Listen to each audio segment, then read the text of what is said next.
I had to put to death a lot of ideas of what I should be like, and that's hard. One of my favorite podcasters, Ivey. When I am really for somebody and I'm cheering them on, it's really hard for me to be jealous of them. Finding happiness where you're at is so key to so much. I'm never gonna be what other people are because I was never created to be them. I'm created to be myself. Hey everyone, welcome to another episode of the Rachel Cruze Show podcast. So glad that you're here. And today's episode is all about you. Oh, I'm so excited for you to hear this. I'm going to be talking to one of my favorite podcasters, Ivey. Yes, she has the podcast, The Happy Hour. And she is just an incredible resource to really encourage you and let you understand that, like, hey, you can love your life where you're at now. You be you. That's like one of her big mantras right now, and I love that. So we're going to dive into that conversation. And I'm also going to answer one of your money questions as well. But before we get to all of that, I'm going to walk through how your money changes when your life changes. Because let's be honest, life is going to change, whether you're having a baby, you're getting married, maybe you're going through a divorce. But when big life events happen, then your money shifts and your money changes. So let's dive right into that. All right, let's talk about life change because changes happen in life. I know you're shocked, but they do. And that means it's going to affect your budget. So your budget is not just stationary. Through your whole life, it's not going to be the exact same thing, okay? It's going to look different depending on different life changes. So let's walk through a couple of those. One being if you get married. Yes, your budget is going to change a lot because you're going to join your checking accounts. Yes, a joint account, a shared account is what I always say. Not separate checking accounts. Have one account that you're working out of. That's very, very important. So make that step after you get married. Also in your budget, you're going to have his and her fund money. So you need to have a line item with your name on it, and you need to have a line item with your spouse's name on it. So that way you guys have money to spend. We have a Rachel category and a Winston category in our budget. Might be one of my favorite categories, the Rachel one.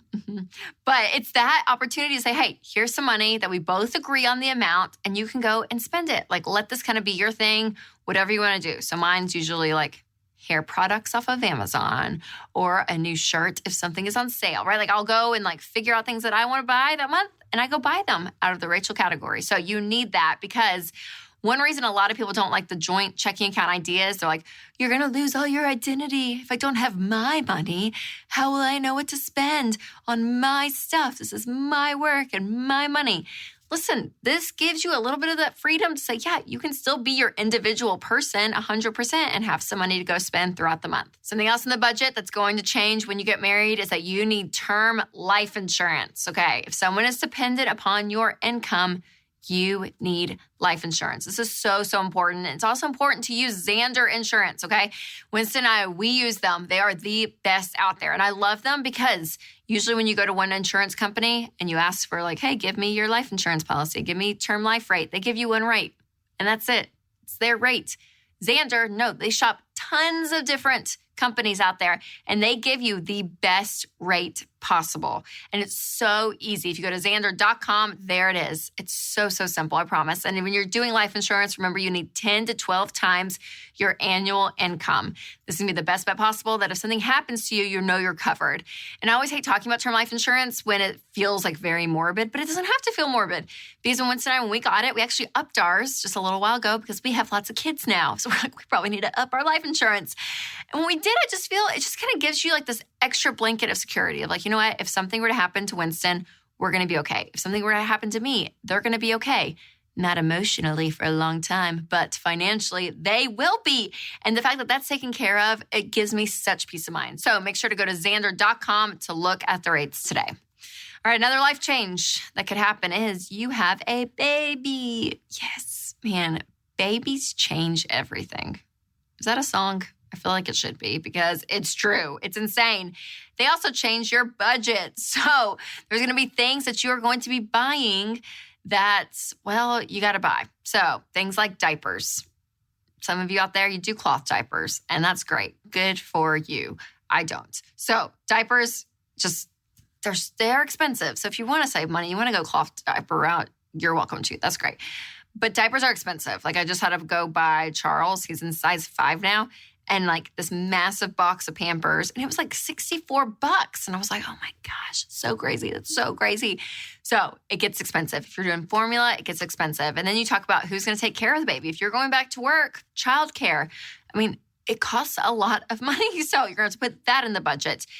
Your health insurance, that may look different. You may want to go on a family policy, or if you or your spouse have better insurance with one of your works and you open up something else for the family while someone else has an individual policy, if that's what you choose to do. I mean, there's a lot of things financially that change when you have a baby. And always with a baby, remember that they can either be as expensive as you want them to be, or they can be as cheap as you want them to be. There's a lot of places you can cut out of the budget, a lot of places you can go crazy with, but the baby, it changes the budget. So get ready.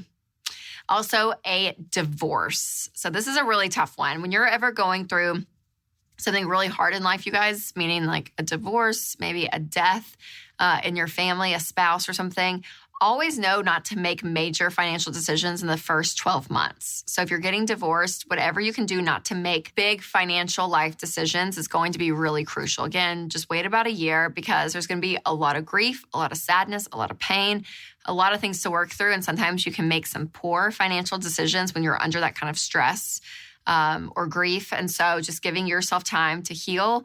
Don't make any big decisions. And a divorce is one of those. So there is going to be some changes in your budget if you're going through a divorce. So you're going to have some fees tacked on, maybe attorney's fees. So as much as you can know on the front end to save up and to figure out how much that's going to cost. It can change if you have child support coming in, if you have alimony coming in, or if you have none of that and you're having to go back to work or cut down your income. Whatever it looks like, you have to be very, very diligent to make sure that you still are living within your means. Again, that day-to-day purchasing, it's going to be really crucial to know, okay, here's the amount of money I have. Here's this new life circumstance that I'm under, and your money's going to change with that. So don't let the change absolutely paralyze you.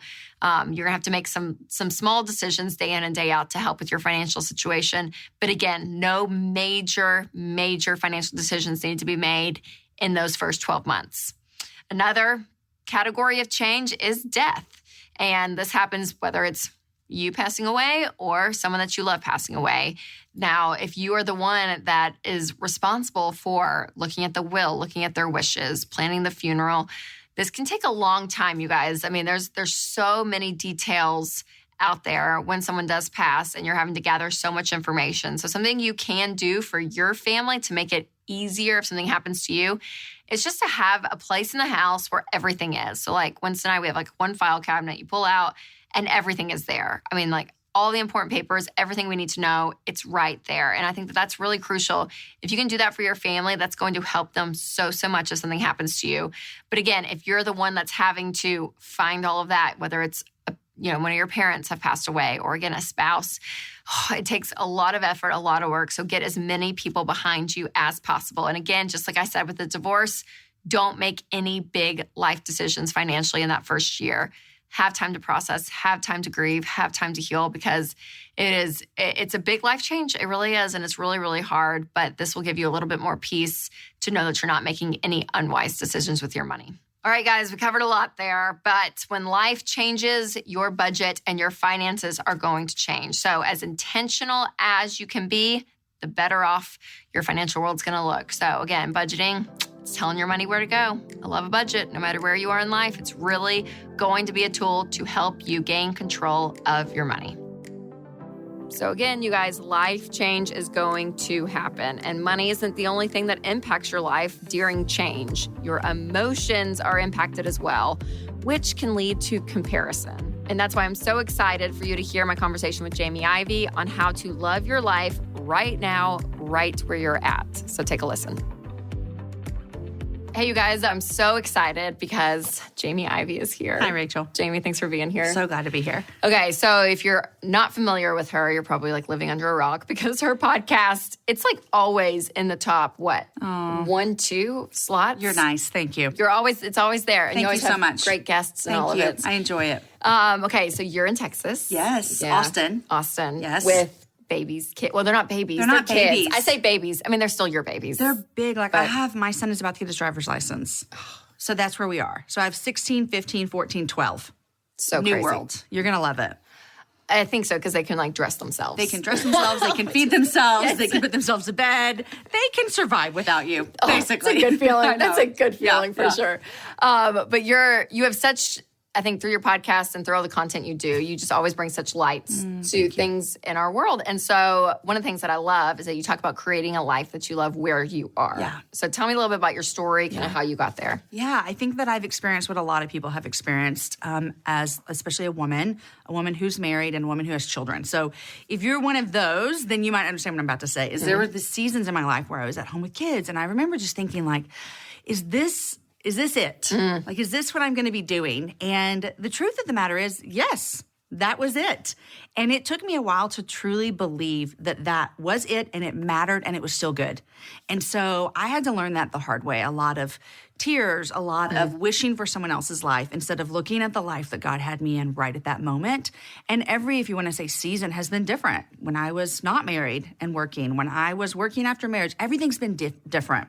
But I've had to really focus in and learn and think, okay, how am I going to be faithful and fruitful right where I am? And so that's kind of what I've been learning. I love it. So good. Because, and the seasonal, that word is so huge. Yes. Because men or women, but I'd say maybe even more so women. I don't know why I feel that way, probably because I'm a woman and I can relate to women. But man, it changes so often. And your desires change, your heart changes, your stage of life changes, your kids are changing. I mean, there's so much. And it can be really hard not to compare yourself, like you said, to everyone else. And I talk about comparison. We talk about it so much here on the show because it's such a huge part of the money factor that people end up in such debt to keep up a lifestyle that they think everyone has, right?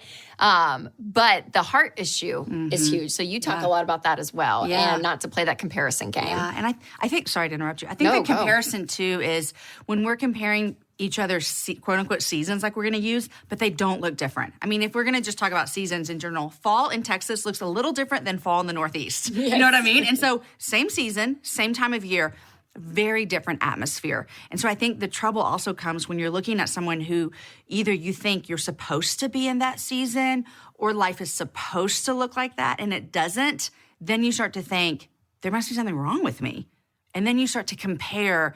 Their life seems better because they're where they're supposed to be, and mine must not be as good. And I think that's a lie that we have to combat as women, especially, to look around and, I mean, I have so many things, like to cheer each other on, to be for each other, but to also look around and go, what she's doing is not exactly where I have to be at this moment. And so that comparison, it can be suffocating. I mean, if you give in to that comparison trap, you can't get out. You can't get out of it. I didn't want to say that. It's very difficult. It's exhausting. It's exhausting because you can do it every day with everything. I mean, from the smallest thing, Rachel, this summer, I have a friend who has a garden like I cannot explain to you. Every day she's one of those. She's I know one that of woman. those, and I love her because women. when I go to her house, I leave with vegetables. That's it. But every day she posts a big basket, and she's like, "Here's my daily." And I look at my garden that's dead and may have 2 tomatoes left, and I think she's such a better woman than me. She's providing for her family. But the truth is, I'm just not a gardener. It's not in me. I try every year. And as funny as that sounds, I did find myself this summer going, at the same time she has, Jamie, why can't you just water your garden? Just remember to water your garden. It's not that hard.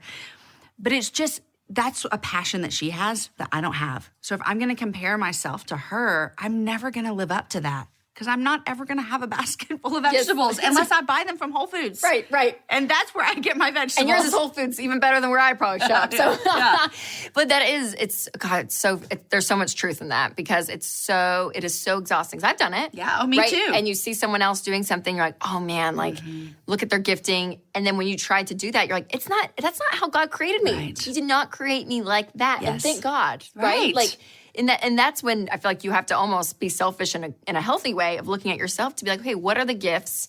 What do I have to offer? What is it in my life that God's calling me to in this season? Yes. So finding happiness where you're at is so key to so much. Now, when it comes to like the money parts, I see people all the time. I mean, they change their whole life. Like when they find contentment, they're willing to sacrifice to get out of debt. They're willing to do things in their life to change it completely. And that's such the opposite of like the American dream. Like when you pull back. So do you ever see that? Like I know you're not you don't speak about money all the time. No, but it's true. When you interact with people, I'm just curious, when people find happiness where they're at, do you see their spending habits change? Well, I think that they would for sure. I've seen it myself. And I see it that when I'm not constantly yearning to be somebody that I'm not, because sometimes that takes money to be somebody that you're not. Yes. I need a new car.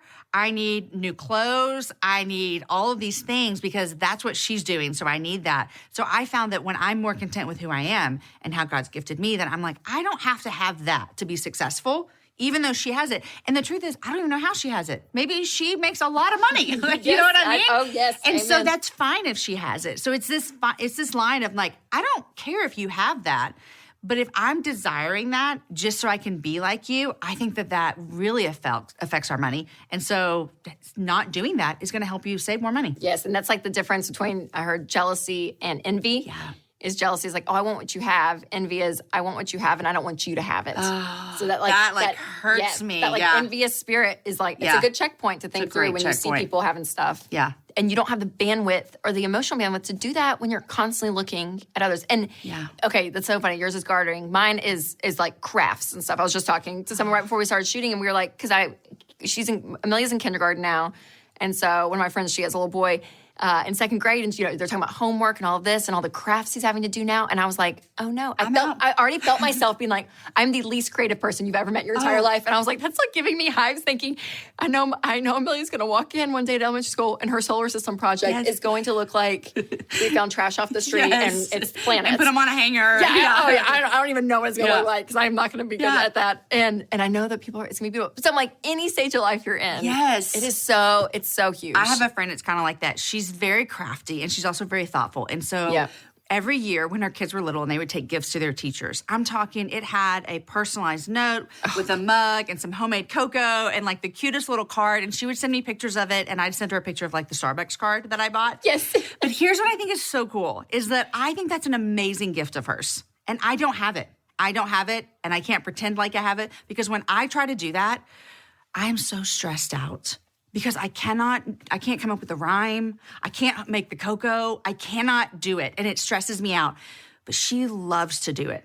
And so I can be a friend that's like, that's amazing that you can do that. Yes. I'm never going to be able to do it. I'm going to buy Starbucks gift cards because it's all I can do. And that's how I am. Yes. And that's okay. That's okay. 100%. And there's that level of contentment. Yeah. Like you're talking about finding that. So what other ways do you feel like, really climbing out of that comparison trap? Because again, I talk about it on like the money side and how to find that contentment in your heart. But I think the life, your life and comparing others, it's just still so huge. One thing that's been really helpful for me is that when I am really for somebody and I'm cheering them on, it's really hard for me to be jealous of them.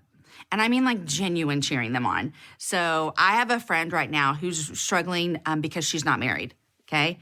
And she's in that like season where you think you should be married or people tell you that you should, which is a whole nother show here. But, totally. But for me to be genuinely for her and for her to be genuinely for my marriage in the midst of her longing for that, it helps her to not be jealous of my marriage. Or when I think professionally and I see someone who their career is just taking off and they are killing it, when I can be a friend to them and be genuinely excited for them, that kills the jealousy in my heart.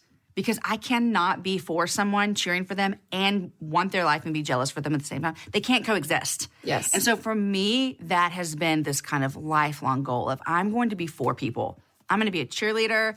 I'm going to be cheering them on and be their biggest fan because it's like a check for me. I can't be jealous of Rachel if I'm so for you. Yes. And I really want the best for you, which I do. Yeah. So then I can't be jealous. Yes. Oh, and it's like, and I think for women too, I'm like, that whole statement, what you just said, that's within parenting, that's within marriage, like you're saying, or if you're single, career, all of everything. It, like it is. But there's a level of security that you have to feel within yourself to even be able to do that. So have you, because you wrote a new book called You Be You, which I want to talk about, but like what work did you do to find that security in who you are and that identity, which is huge because you have to get that first. Yes. Then to be able to overflow and say, yep, I can cheer you on because I really, really am genuinely content and believe that I am where I'm supposed to be for a reason. So I kind of got thrown into this world of podcasting and speaking and writing. Before I had kids, I was a teacher. And then I was staying at home. And my goal in life was when my last kid goes to kindergarten, I'm going to go back to teaching. And I love teaching. I love coaching. But life kind of threw me a little bit of a curveball. And it's a very long story, but I won a contest in my city to be an on-air morning show host. No way. Yes. So I sent an audition tape. I'd never spoken to a microphone before. I auditioned. I ended up winning. And so I go from teacher in my previous life, stay-at-home mom, to now on-air live at 6 a.m. with an amazing team. Yes. It's amazing. It's amazing. So that What made you even do that? Because I don't know. Jesus? Or like, maybe Jesus? No. But like, seriously, I'm like, if you're a stay-at-home mom, you're like, no, I have this other thing I'm going to do. Oh. Isn't that interesting, though? I think someone asked me that the other day, and I think there has always been a little bit of something in me that's like, I think I want to do something like this. I want to use my voice. And so I just did it. I love it. And I did it knowing I'm probably not going to win. Like, it wasn't like I was like, this is all my eggs are in this basket. It literally was like, I don't know, this seems fun. Then you win, and then you get your own show. Yes, and so we're like close to the contest being over. Yeah. And my husband and I go out to dinner, and he goes, can we talk about what we're going to do if you start working? And I was like, babe, listen, I'm not going to win. Like, what are the chances? And I won. So that kind of catapulted me into this whole new idea like, oh, I like this world of doing things. And so when I started like hosting with If Gathering and doing a podcast and writing books, a lot of my friends were already doing that. And so there was a lot of insecurity that I brought to the table because I didn't know what to do. I didn't know how to do this. I didn't know how to stand on a stage and talk to people. My friends did that. And so then I would look at them and be, okay, be like her. And then you'll be successful. And I found out really quickly that I can't be them because I would try and I would get off the stage and feel like a failure, a fake, a fraud. And I had to come to the conclusion that if anybody wants me to do anything, if they want to listen to my podcast, if they want to watch me on YouTube, if they want to read my books, they actually want me. And so I had to put to death a lot of ideas of what I should be like because my other friends were successful in what they were doing. And that's hard. It's really hard because as women, like, I want to do my best and I want to do everything well that I do. But I realized I wasn't satisfied when I was trying to be somebody else. The success was theirs.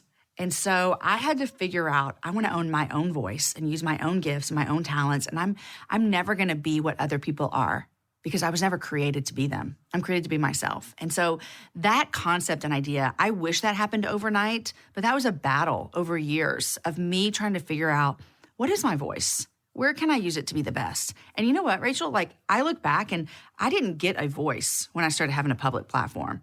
Like, I've had the same voice my whole life. I was influencing my children in the home.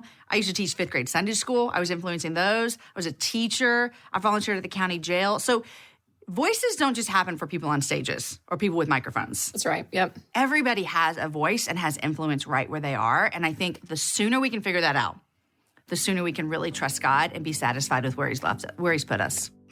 All right, one of my favorite packages to ever show up on my door is my Tuft and Needle mattress. I've got a couple now, and seriously, I love this mattress.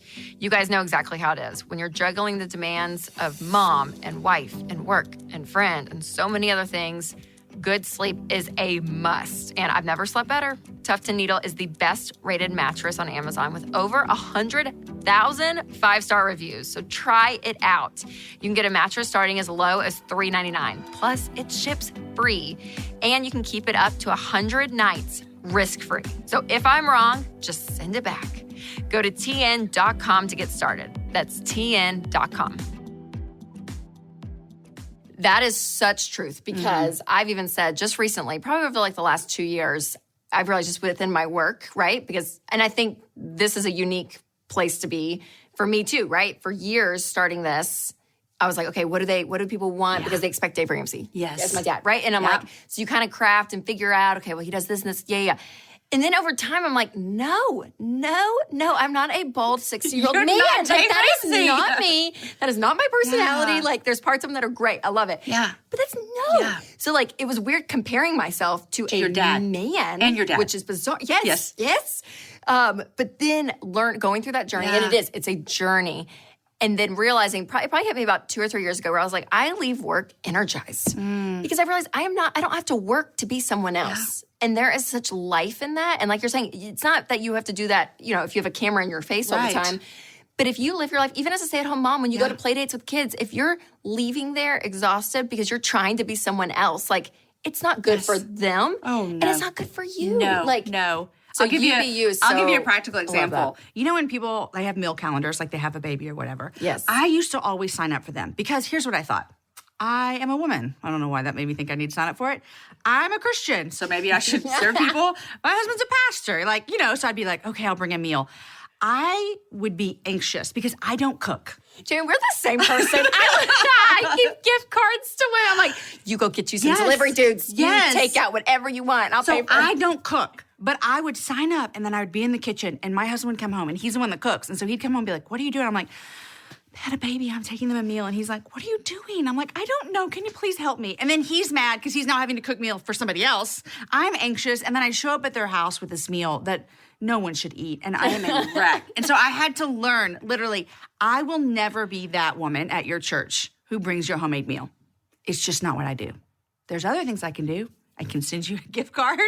I can pray for you. I can do lots of other things. I can't do that. And it's small things like that I think that seems insignificant, but that was actually really major for me. To be like, I don't have to fill in what I think I'm supposed to do because I'm a woman Christian pastor's wife. I just don't have to do that because it's not what I'm good at. Did you have people in your life that helped you along the way in that? Because I think that's a big, not just the meal thing, but that undercurrent, I think specifically as a woman, you get in these sectors of culture and those demands or those labels are so heavy on you. And so I know I have a few girlfriends and I feel like we just have a great relationship where they know everything, I know everything about them, and we can kind of just level with each other and we have the same value system, which helps. But for the woman that's listening that may not have that, how do you recommend her kind of walking out of that? Because, man, those labels and the expectation of what you should be is so heavy. It's so heavy. I think one of the things is kind of maybe sit down and do this little pros and cons type thing. Like, what are the things I think I should be? And then what are actual non-negotiables? Like, I have to be a nice person. You know what I mean? Like, I need to be kind. I need to be kind. But kindness doesn't equal a casserole. That's what I had to figure out. It doesn't, people will say being kind equals this, this, and this. And I had to come to the realization of being kind equals I'm kind in the ways that best serve me. So I have a friend, Jessica Honegger. I don't know if you know her. She has taught me so much about being a faithful mom and wife and working and not having to live under those what I should be doing. And she told me a story one time that she was running into Starbucks and she ran into a woman who was like homeroom mom. Oh, yes. Yes. And Jessica immediately felt guilt because she was like, I'm going to work. I haven't been on a field trip. My kids have a working mom, and this mom does everything. And she looked at that mom and she said, I'm so thankful for you because you get to do what you're supposed to be doing by helping in the classroom, and I get to do what I'm supposed to be doing. And that has stuck with me forever because Jessica felt guilt at first, and then she turned that around and she's like, thank you for being you. And that's been so good for me to be like, okay, I'm not going to choose to live in guilt or shame. My husband helps me with that, is that he's not putting here's what you should be doing. He's like, I see your gifts, live in them. And so that has been helpful for me. And then just those girlfriends too, that can know when I'm trying to be me or when I'm trying to become someone else. Yep. And they're like, I'm not having any of that. You need to not do that because I don't know, that doesn't even sound like you, Jamie. What are you doing? Yes. And so having those girlfriends to come alongside has been really helpful. Yes, but the community. And so finding that, like if you need that in your life, it's so important. I'm like, we're not created to walk alone. Right. And when you're tackling subjects like this, that is a lot. It's a lot. Yeah. But man, having those people to speak into your life is so massive. Yeah. Okay, so part of your book is called On Becoming You. And I love this because you say, who am I becoming instead of being consumed with what I am doing? Yeah. So versus what you're doing is one thing, and it's celebrated so much in our culture today, like what you're doing. Oh, you're doing this and this and this. Yeah. But who am I becoming is like the inner work. Yes. So kind of talk me through that. That chapter was birthed. I was having a conversation with a friend, and she was, in my eyes, she was killing it. She was writing great material for our church. She was involved in a bunch of different ministries. I mean, I would look at her and think, you are just doing exactly what you're supposed to be doing. And she quit. And I was like, what happened? And she said, I would looked in the mirror and I didn't like who I was becoming. And I said, what do you mean? She goes, I was just working. And I was doing so many good things, but I wasn't becoming a better follower of Jesus. I wasn't becoming more in love with him. And that stuck with me. And it made me think, okay, what about my life? Am I just concerned with what I'm doing? Because we can get to the end of our life. I mean, we all know this. You can get to the end. You're on your deathbed and you have a lot of accolades. You have accomplished a lot. You have done a lot. People would look at you and go, that is a successful woman. But what if deep in your heart you realized, I'm miserable. I'm unhappy. I don't have real close relationships because all I did was either work or parent or be a wife, whatever, fill in the blank. I don't have close relationships. I don't love Jesus any more than I did when I was 40. I mean, that scares me. Yeah. I do not want to get there. And so I think something that I've had to do and that I talk about in the book is to focus more on what is happening on the inside, because people just see the outside. Yeah. Like, honestly, I can see all the amazing things Rachel Cruz is doing. But who you're becoming, that is between you and the Lord. And honestly, I also think that is what's going to rise up when we get into like tough situations. Oh, absolutely. COVID. I mean, we're all sitting in 2020 where we're going, what's going on? Like, it's so crazy. And I think we've all had to kind of have these inner things of, wait, who am I? Because a lot of what I was doing is gone. A lot of people have lost their doing. Yes. So then who's left? And I think that's been a good wake-up call for so many people. Doing is great. You love your job. I love my job. But when all of our jobs get canceled, who are you? Who are you?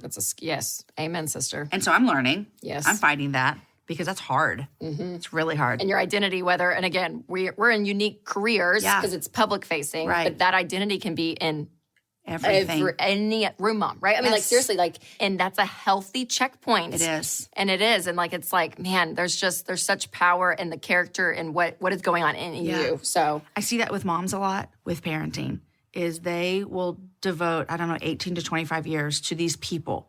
And they just do.